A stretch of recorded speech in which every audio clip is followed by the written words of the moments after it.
Oh my god, I hate this job. Why did I even apply to it? A manager, seriously. I can't believe. Maybe my dream of being a director could have made me successful, and then I wouldn't have to deal with this. Each of us necessarily has or had to think about a career. Where should I go? What awaits me after university? Will I be successful, and what if not? My parents really want me to become a lawyer. Each of us has dreams. But I really want to become a writer. I see nothing but literature. We see and hear people complain about their work more than once. Why? Well, let's start with the basics. What is work? Worker labor is intentional activity people perform to support the needs and wants of themselves, others, or a wider community. In the context of economics, work can be viewed as the human activity that contributes towards the goods and services within an economy, Wikipedia says.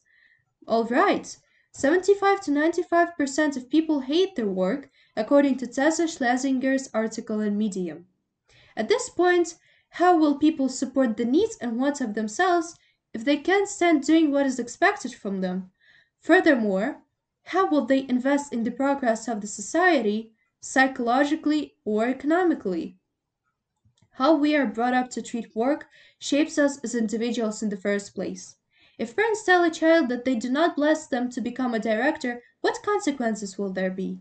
The kid may not only be unhappy about another type of career, especially if it goes unsuccessful, but also be afraid of setting goals, because becoming a director was one of them, and also be afraid of achieving them. In conclusion with the latter survey, 76% of 2,000 people never made it to their coveted childhood job. However, 39% regret not chasing it. Paraphrasing what was said earlier, the problem is an insufficient level of professional orientation. It leads to such consequences like depression, unemployment, problems with interpersonal relationships, and unproductivity. People are mistaken in what they want to help the world because of all sorts of prejudices. But I can't earn much if I go to directing. I need a craft. And besides, my parents don't allow it, and I really don't want to disappoint them. You go to school. You have a dream, but pretty common scenario, nobody cares. You go to a university, get the job is exhausting, it almost seems unbearable to find the strength to do it. People live like that, working 9 to 5 in the office, doing a job they do not enjoy doing. This is the best case scenario for such people because many graduate, never go for a job, and live daily, fall into a severe depression, or actually enjoy this lifestyle which is pure individual degradation. Well, does this scenario apply to you in any way? Raise your hand if so, as was to be shown. And what kind of a community do we create from that experiences and dogmas? Full of poverty, hatred, exhaustion, unwillingness to work, and thus changing our world for the best. Most importantly, full of personal, emotional, social, and psychological problems. People fall deep into melancholy, unable not only to work but to live and communicate. But people were right, saying that by changing ourselves, we change the world. What if I told you that you can still change a sufficient level of professional orientation, follow your dream, and help us build a society worth living in? And the answer to that lies on the pretty much very surface. I have stumbled upon the question of the right career choice since my earliest childhood. Some people that are close to me implied that I should take advantage of what is considered profitable and in demand than what suits my heart most. Most of them were forced to study an area they were not passionate about, which is a direct conclusion of the impact they tried to have on me mentioned before. And sometimes I felt that the first type of scenario would be mine. I wouldn't enjoy anything but I get paid. This is when I understood that it is the time I changed my perception. Of course, people from adulthood have always been telling adolescents that their decisions always have serious consequences, and no matter what happens, they should stay shoulder to shoulder with their choice, which made this journey even more difficult. However, this is not how I wish to think, nor how I think ever since. The first thing I did was explore my own interests and prioritize myself. Prioritize your self care, the things that make you happy, not anyone else primarily. And no, it is not egoistic.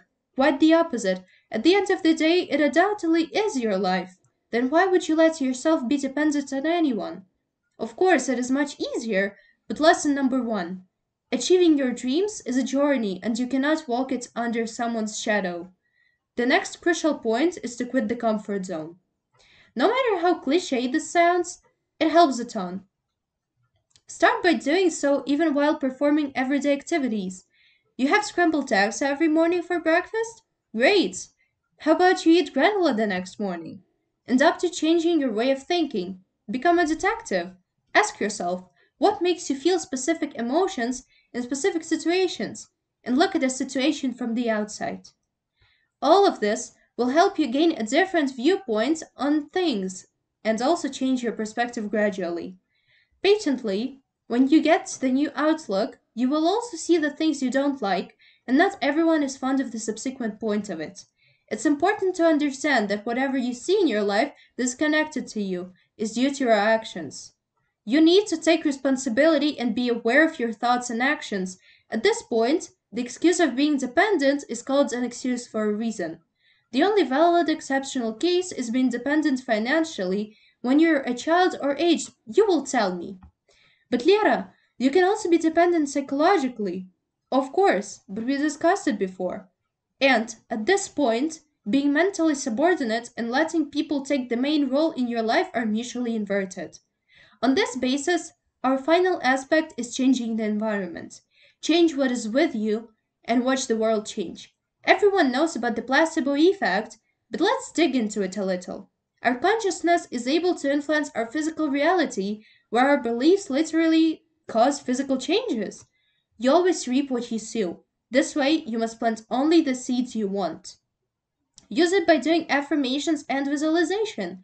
Remember the placebo effect. Our beliefs determine our thoughts and emotions determine our actions, and our actions determine our experiences. Dreams are echoes of our possibilities. There are no impossible things we could think of.